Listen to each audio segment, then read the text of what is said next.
Singh physics classes में आप सभी दोस्तों का हम फिर से स्वागत करते हैं।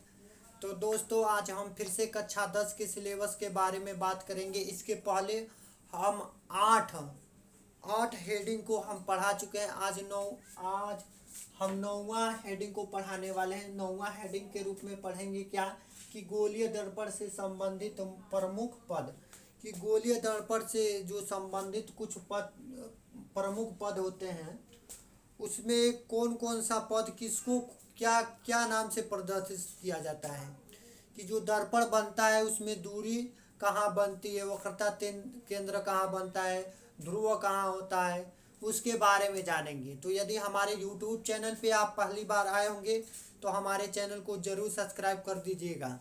चलते हैं देर न करते हुए। यहाँ पे एक हम दर्पण ले लेते हैं। दर्पण एक बना लेते हैं, अवतल दर्पण, जिसका नाम हम रख दें M1 और M2। यह हमारा हो गया अवतल दर्पण। अवतल दर्पण यह कौन सा दर्पण है? अवतल दर्पण। और अवतल दर्पण में हम क्या कर दें, अभी इस परिभाषा को भी हम समझाएंगे, पहले फिगर से समझ लेते हैं। इसमें एक किरण यहाँ मुख्य अक्ष के समांतर, ये दर्पण पे एक मुख्य अक्ष के समांतर हम प्रकाश को क्या करें, यहाँ से प्रकाश को भेजते हैं। क्या करेंगे? भेजेंगे। फिर मुख्य अक्ष के समांतर एक प्रकाश की किरण यहाँ से चलेगी या भेजेंगे। तो फिर एक और ले लेते हैं। यहाँ पे 3 किरणें हम क्या किए हैं, समांतर अक्ष के समान यहाँ पे किरणों को क्या किए हैं, भेजे हैं। यानी कि जब प्रकाश की किरण समान अवस्था में जब चलती है तो कहीं न कहीं या इस लेंस से टकराकर अपनी दूसरी दिशा में मुड़ जाती है। तो यहाँ यह तो अवतल दर्पण है, तो पीछे वाला है कलई वाला भाग है, यह कलई वाला यानी कि पॉलिश वाला भाग है। तो जब इस पर किरण चलेगी तो कहीं न कहीं यह टकराकर दूसरे मार्ग में चले जाएगी। कहीं न कहीं से टकराकर यह कहाँ चली जाएगी, दूसरे मार्ग में चली जाएगी। जब हम अवतल दर्पण के बारे में बात करते हैं तो यह स्ट्रेट लाइन वाला दर्पण नहीं है, ये तो टेढ़ा है। तो कहीं ना कहीं ये जब मुख्य अक्ष के समांतर जब किरण चलेगी तो कहीं ना कहीं इस दर्पण से टकराकर दूसरे तरफ यह क्या हो जाएगी, टकराकर चली जाएगी। तो यहाँ पे जब टकराते हुए कहीं ना कहीं यह आपस में मिलेगी किरण। जब यह मुख्य अक्ष के समांतर जाएगी किरण तो इस दर्पण पे टकराकर कहीं ना कहीं ऐसे मिलेगी। फिर यह मुख्य अक्ष के समांतर जब यहाँ किरण चल रही है तो यह मुड़कर फिर यहाँ पे कहीं ना कहीं यह मिलती हुई प्रतीत होगी। उसको हम कहते हैं फोकस दूरी। क्या कहते हैं? फोकस दूरी। यहाँ फोकस दूरी कहते हैं। और जब यह मुख्य फोकस के समांतर यह चल रही है और फिर यह किरण चल रही है तो इसके बीच में जो यह बीच वाला भाग होता है इसको कहते हैं वक्रता केंद्र। वक्रता केंद्र को C से डिनोट करते हैं। और यहाँ पे जब दो रेखाएं आपस में मिलती हैं तो उस बिंदु को हम फोकस दूरी कहते हैं। ये जो हमारा गोलीय दर्पण से संबंधित कुछ महत्वपूर्ण जानकारी हमको लेना है कि सवालों के लिए सबसे इम्पोर्टेंट होता है। ये सवाल में जब पूछता है कि बताइए कि एक अवतल दर्पण में 20 सेंटीमीटर, यदि उसकी दूरी 20 सेंटीमीटर है तो उसका फोकस दूरी कहाँ पे बनेगा, कितना होगा, तो उसके लिए यह बहुत इम्पोर्टेंट होता है। जैसे कि यहाँ मुख्य अक्ष के समांतर चल रही है किरण और है तो मुख्य अक्ष के समांतर है, ये तो बीच वाला भाग में है, M1 और M2 के बीच में भाग में। तो यह मत समझिएगा कि यह जो किरण चल रही है यह क्यों ना कहीं टकरा कर दूसरी दिशा में चली जा रही है। तो ये तो बीच वाला भाग है, यानी कि यह बीच वाला भाग है, यानी कि ध्रुव है। यह क्या है? ध्रुव है। वक्रता केंद्र से और ध्रुव को P से डिनोट करते हैं। यहाँ पे जब किरण मुख्य अक्ष के समांतर जब चलेगी और दर्पण के एकदम बीच वाला भाग में यदि प्रकाश की किरण चलेगी तो वह उसी दिशा में फिर से पुनः वापस आएगी। लेकिन जब हम दर्पण से थोड़ा ऊपर और दर्पण से नीचे कोई प्रकाश की किरण जब डालते हैं तो वह निश्चित समय के बाद कहीं न कहीं वह मिलती हुई प्रतीत होती है। किस लेंस में? तो अवतल लेंस है, अवतल दर्पण में। अब बात करते हैं कि R त्रिज्या। तो जो यह मुख्य अक्ष के समांतर जब यह किरण इधर आ रही है तो फोकस पे बन रही है तो कुछ न कुछ दूरी पर यह आकर मिलेगी।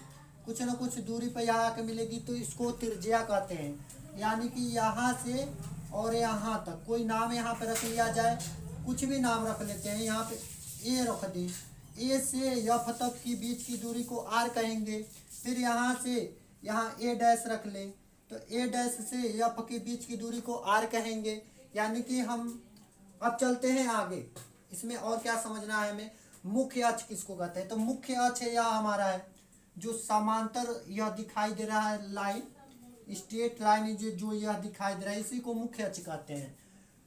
और फोकस तल, यहाँ पे कहा है कि फोकस तल किसको कहते हैं, यह फोकस तल है कि मतलब कि यह दर्पण में जो फोकस दिखाई दे रहा है यही हमारा मुख्य फोकस तल है। फोकस तल कि यहाँ से और यहाँ तक के बीच में हम जो ये प्रकाश की किरण को भेज रहे हैं तो यह कहीं ना कहीं टकरा कर कहीं ना कहीं मिलती हुई प्रतीत हो रही है। फिर एक बार हम रिपीट करेंगे, खूब अच्छे तरीके से समझने का प्रयास कीजिएगा। जैसे कि यहाँ पे हमने लिखा हुआ है कि गोलीय दर्पण से संबंधित प्रमुख पद। जैसे कि हम कोई दर्पण ले ले, यहाँ पे कोई दर्पण हमने ले लिया और उसमें हमको पता करना है कि वक्रता केंद्र कहाँ होता है। तो हमें पता होना चाहिए कि जब यह मुख्य अक्ष के समांतर जब किरण चलेगी और इसके ये जो ऊपर वाला दिखाई दे रहा है, ये जो मुख्य अक्ष का किरण दिखाई दे रहा है, मुख्य अक्ष का किरण यह दिखाई दे रहा है, उससे और इससे नीचे वाला के बीच की दूरी यदि समान होगा तो यहाँ पे हम कहेंगे कि यह हमारा वक्रता केंद्र है। यानी कि वक्रता केंद्र कहाँ से कहाँ तक होगा, एक बार यहाँ से हम समझाने का प्रयास करेंगे। यहाँ से और यहाँ तक की बीच की दूरी खूब अच्छे से समझने का प्रयास कीजिएगा। ये डॉट लाइन से जो हम यहाँ पे अभी अभी फिगर में बनाए हैं तो यह बीच वाला एकदम भाग होगा। यानी कि जो यहाँ से सी और यम1 और सी और यम2 के बीच में जो ये लाइन बन रहा है, यानी कि जब यहाँ पे जो एंगल यहाँ पे बनेगा और यहाँ पे जो एंगल बनेगा वो समान होगा, तब हम कहेंगे कि यह मुख्य वक्रता केंद्र है। कौन सा केंद्र है, वक्रता केंद्र है। जब यहाँ पे मुख्य अक्ष के समांतर जब कोई किरण चलेगी तो हम दूरी भी देखते हैं कि क्या यह यम1 और यम2 के एकदम बीचों बीच में है कि नहीं है।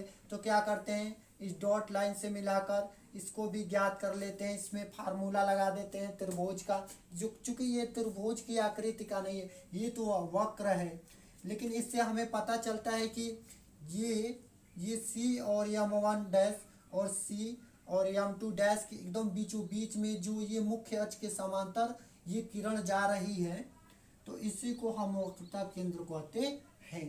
यानी कि इसकी बीच की दूरी समान होनी चाहिए, तब तो हम कहेंगे कि यह वक्रता केंद्र है, अन्यथा वक्रता केंद्र नहीं है। फिर से इस परिभाषा को अब समझाते हुए क्रम से चलते जाएंगे, देखते जाइए। वक्रता केंद्र किसको कहते हैं, तो बीच वाला भाग। यदि मुख्य अक्ष के समांतर कोई किरण चलेगी और बीच में कोई फोकस बनेगा तो उसी को वक्रता केंद्र कहते हैं। और ध्रुव किसको कहते हैं, पी। यानी कि जब दर्पण के बीचों बीच भाग में कोई यहाँ पे प्रकाश की किरण आकर मिलेगी, फिर वही उसी माध्यम में चली जाएगी, तो उसी बिंदु को हम ध्रुव कहते हैं। अब आगे चलते हैं, तो यहाँ पे लिखे हुए हैं कि वक्रता त्रिज्या यानी कि आर से वक्रता त्रिज्या। यहाँ पे जो ये त्रिज्या हमारी बनेगी जब यह मुख्य अक्ष के समांतर कोई किरण आएगी तो यह कहीं ना कहीं आपस में टकराएगी, इसके बीच की जो दूरी होगी उसी को त्रिज्या कहते हैं। यानी कि आर से इसको प्रदर्शित करते हैं। अब यहाँ पे देखते हैं कि फोकस दूरी, फिर कहा यहाँ पे मुख्य फोकस या फोकस दूरी, यहाँ पे कामा के बाद फिर लिखे हुए हैं फोकस दूरी। यानी कि मुख्य फोकस, यानी कि इस फोकस इसकी भी दूरी कुछ हो सकती है और इसकी दूरी कुछ अलग हो सकती है। इसको भी हम एफ से लिख सकते हैं, यानी कि इसको भी हम एफ से दिखा सकते हैं।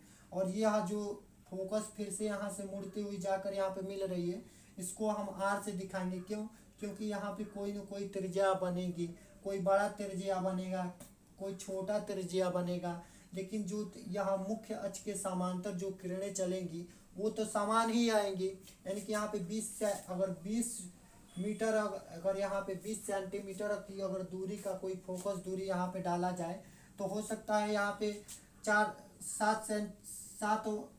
7 सेंटीमीटर की त्रिज्या बन जाए और ये 8 सेंटीमीटर का बन जाए, ये भी तो हो सकता है। इसीलिए हमने यहाँ पे आपको यहाँ पे फोकस दूरी नहीं दिखाया हुआ है कि यहाँ पे जो ये लाइन चल रही है उसको हम फोकस दूरी कहेंगे। तो देर ना करते हुए इसके आगे जब हम मिलेंगे तो कुछ और डिफिनीशन इसका देते जाएंगे, उसके बाद हम सवालों को सॉल्व करेंगे। तो दोस्तों यदि वीडियो पसंद आए तो शेयर ज़रूर कीजिएगा।